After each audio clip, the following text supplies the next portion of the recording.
آج آپ ملکہ نورس ایپیسوڈ 4 کو دیکھ رہے ہیں۔ اگر آپ نے ابھی تک ہمارے یوٹیوب چینل کو لائک اور سبسکرائب نہیں کیا تو جلدی سے کر لیں۔ نجومی کو قتل کرنے کے بعد سپہ سالار نے اپنی تلوار اشاش کے بھائی کی گردن پر رکھی اور پوچھا، تمہیں کیا لگتا ہے میں تمہارے ساتھ کیا کروں گا؟ پسینے کی بوند اس کی گردن سے ہوتی ہوئی چھاتی تک جا پہنچی۔ وہ بولا، یقیناً میرا حال نجومی سے بھی بدتر ہونے والا ہے، کیونکہ نجومی کو بغاوت پر آمادہ کرنے والا میں ہی ہوں۔ تم بتاؤ کیا کرو گے میرے ساتھ؟ سپہ سالار بولا، میں وہ کرنے والا ہوں جو ایک سپہ سالار کو دوسرے سپہ سالار کے ساتھ کرنا چاہیے۔ وہ آگے بڑھا اور اشاش کے بھائی کو گلے لگا لیا۔ اشاش کا بھائی، جو کہ ابھی تک صورتحال نہ سمجھ سکا تھا، بولا، تو پھر تم نے نجومی کو کیوں قتل کیا؟ ملکہ نورس کے سپہ سالار نے آگے بڑھ کر نیچے بکھرے ہوئے ہیرے جواہرات کو اٹھاتے ہوئے قہقہ لگایا اور بولا، مجھے ہرگز یہ منظور نہیں ہوگا کہ بادشاہ کی طرف سے ملنے والا انعام 2 حصوں میں بانٹنے اور ملکہ نورس کو حاصل کرنے کے لیے میں اس جیسے 20 نجومیوں کو قتل کر سکتا ہوں۔ اشاش کے بھائی کی جان میں جان آئی۔ اب وہ دونوں ملکہ نورس کی خدمت میں حاضر ہوئے۔ ملکہ کیا تھی اتنی خوبصورت کہ کوئل ملکہ کو دیکھ کر اپنے راگ بھول جائے، مور جو دیکھ کر اپنا ناچ بھول جائے، انسان تو درکنار پر پرندے اس کی دیوانے ہو جائیں۔ سپہ سالار دل ہی دل میں ملکہ کو حاصل کرنے کے بارے میں سوچ کر مسکرا رہا تھا۔ اسے اپنی قسمت پر رشک آ رہا تھا کہ ملکہ چند ہی ماہ میں اس کی ملکیت ہوگی، دنیا کی سب سے خوبصورت بیوی کا وہ مالک ہوگا۔ انہوں نے ملکہ کے سامنے نجومی کو کاٹا ہوا سر اور چند بیش قیمتی جواہرات رکھتے ہوئے کہا، مہارانی نورس، اس گداگار نے ان چند کوڑیوں کے عوض آپ کے ساتھ غداری کی ہے۔ ملکہ نورس، جو کہ اپنے سب سے خاص نجومی کی موت پر حیران اور پریشان تھی، فوراً بولی، کیا مطلب؟ اشاش کا بھائی فوراً بولا، مہارانی نورس یہاں سے جنوب کی طرف ایک ظالم بادشاہ ہے جو اپنے ظلم و ستم کی وجہ سے بہت مشہور ہے۔ اس نے آپ کی ریاست کو فتح کرنے کے لیے یہاں ایک جاسوس بھیجا تھا جس نے آپ کے نجومی کو ان جواہرات کے عوض بغاوت پر آمادہ کیا تھا۔ اور نجومی اس کو ہمارے قیمتی راز دینے والا تھا کہ آپ کے سپہ سالار نے بہادری سے اس کی گردن اڑا دی۔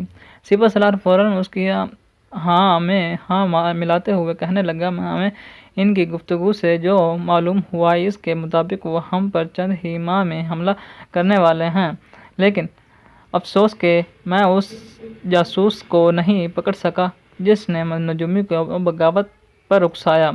ملکہ بولی، لیکن وہ ہم پر حملہ کیوں کریں گے؟ اس کی کیا وجہ ہے؟ اشاش کا بھائی نہایت معصومیت سے بولا کہ وہ بادشاہ کوئی انسان نہیں، شیطان ہے مہارانی نورس۔ اسے آپ کی ریاست کی قدرتی حسن نے اپنی طرف مائل کیا ہے۔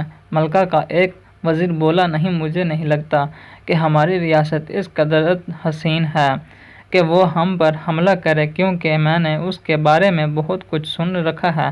وہ جس بھی ریاست پر حملہ کرتا ہے صرف اس ریاست کی سب سے حسین و جمیل مہارانی یا شہزادی کو اپنی رکھیل بنانے کے لیے کرتا ہے، اور جس قدر قیمتی جواہرات اس نے نجومی کو بہکانے کے لیے دیے ہیں، ہمارے شاہی خزانے میں بھی موجود نہیں۔ اس سے صاف ظاہر ہوتا ہے کہ اسے ہماری اس چھوٹی سی ریاست سے کوئی سروکار نہیں، اس کا مقصد کچھ اور ہے۔ ملکہ نورس ساری صورتحال کو بھانپ چکی تھی۔ وہ بولی، اس کا مطلب وہ ریاست کی آڑ میں مجھے پانے کے لیے یہ جنگ کرے گا۔ سپہ سالار اشاش کے بھائی کی طرف مشکوک نگاہوں سے دیکھ رہا تھا، کیونکہ اس کے بقول تو ملکہ نورس سپہ سالار کو بطور انعام ملنے والی تھی۔ وزیر دوبارہ اشاش کے بھائی کی طرف مخاطب ہوا اور کہنے لگا، جہاں تک میں جانتا ہوں وہ تمہاری ریاست پر 2 ماہ پہلے حملہ کر چکا ہے، اور وہ تمہارے سارے خاندان کو مہارانی اشاش اور تمہارے سوا قتل کر چکا ہے، کیونکہ اشاش کو تو اس نے اپنا رکھیل بنانا تھا اور تم اس وقت بھاگنے میں کامیاب ہو گئے تھے، لیکن تم چند ہی دنوں بعد سرحد پار کرتے ہوئے قید کر لیے گئے۔ اس کے قبضے سے تم زندہ کیسے بچے؟ اشاش کا بھائی پوری طرح پھنس چکا تھا، اسے دوبارہ موت دکھائی دے رہی تھی، کیونکہ اس کا راز ملکہ اور سپہ سالار دونوں کے سامنے کھل چکا تھا۔ البتہ سپہ سالار کے سوا کوئی بھی اس صورتحال کو سمجھنے سے قاصر تھا۔ اب سپہ سالار سمجھ چکا تھا کہ بادشاہ نے فقط ملکہ نورس کو حاصل کرنے کے لیے ہم سب کو مہرا بنایا ہے۔ اسے اشاش کے بھائی کی چالاکی کا پتہ چل چکا تھا اور اسے اشاش کے بھائی پر غصہ آ رہا تھا۔ اب اگر وہ اشاش کے بھائی کو بچانے کی کوشش کرتا تو خود بھی پھنستا تھا کہ اچانک سپہ سالار کی نظر اشاش کے بھائی کے پھٹے ہوئے کرتے پر پڑی، جو کہ راستے میں گھوڑے سے اترتے ہوئے گرنے سے پھٹ گیا تھا۔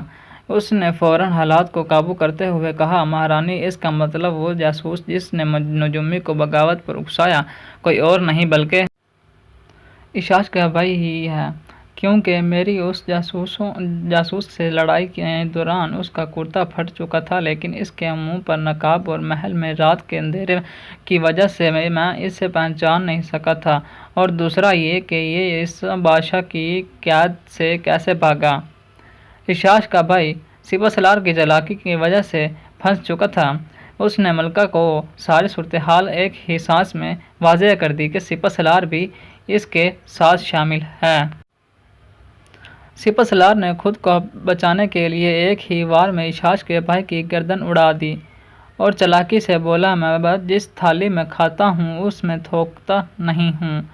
وہ بولا، ملکہ نورس یہ جان چکا تھا کہ میری وجہ اب اس کی موت آ چکی ہے، اس لیے مجھ پر الزام لگا رہا تھا۔ اگر آپ کو مجھ پر یقین نہیں تو یہ لیجیے تلوار اور اپنے ہاتھوں سے میری گردن اڑا دیں۔ ملکہ نورس غصے سے بولی کہ اگر تم جلد بازی نہ کرتے تو ہم اس سے اور بھی بہت سے راز اگلوا سکتے تھے۔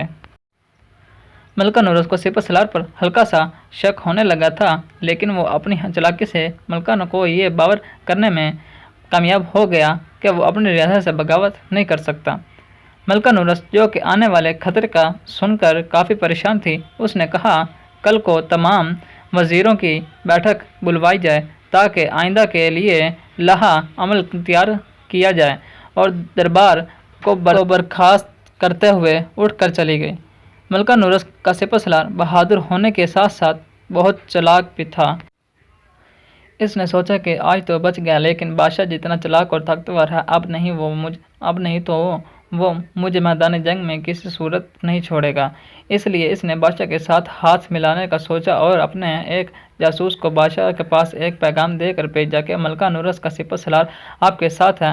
مجھے ملکہ نہیں چاہیے، بس مجھے اپنی جان کی امان چاہیے اور آپ کے وعدے کے مطابق وادی ستور کا سپہ سالاری۔ یہ ساری صورتحال اور اشاش کے بھائی کا انجام دیکھ کر بادشاہ جان چکا تھا کہ دشمن اس قدر کمزور نہیں جتنا وہ سمجھ رہا تھا، لیکن بادشاہ کو اشاش کے بھائی پر رہ کر غصہ آ رہا تھا کہ اس کی بے وقوفی کی وجہ سے دشمن ہوشیار ہو چکا تھا۔ بادشاہ نے فوراً اشاش کو دربار میں پیش کرنے کا حکم دیا۔ اشاش کے آتے ہی وہ بولا، اگر مجھے پتہ ہوتا کہ تیرا بھائی اس قدر بے وقوف ہے تو میں اسے اپنے ہاتھوں سے مار ڈالتا۔ بادشاہ نے اس کے منہ پر اس قدر زوردار تھپڑ مارا کہ وہ بادشاہ کے تحت اس سے 3-4 فٹ دور جا کر گر پڑی، اور اچانک ایک بوڑھی دائی آگے بڑھی اور بادشاہ کے سامنے گرانے لگی کہ بادشاہ سلامت، اس معصوم پر رحم کریں، وہ حاملہ ہے۔ یہ تھا آج کا ایپیسوڈ 4، اور آگے دیکھنے کے لیے ہمارے یوٹیوب چینل کو لائک اور سبسکرائب کرنا مت بھولیں۔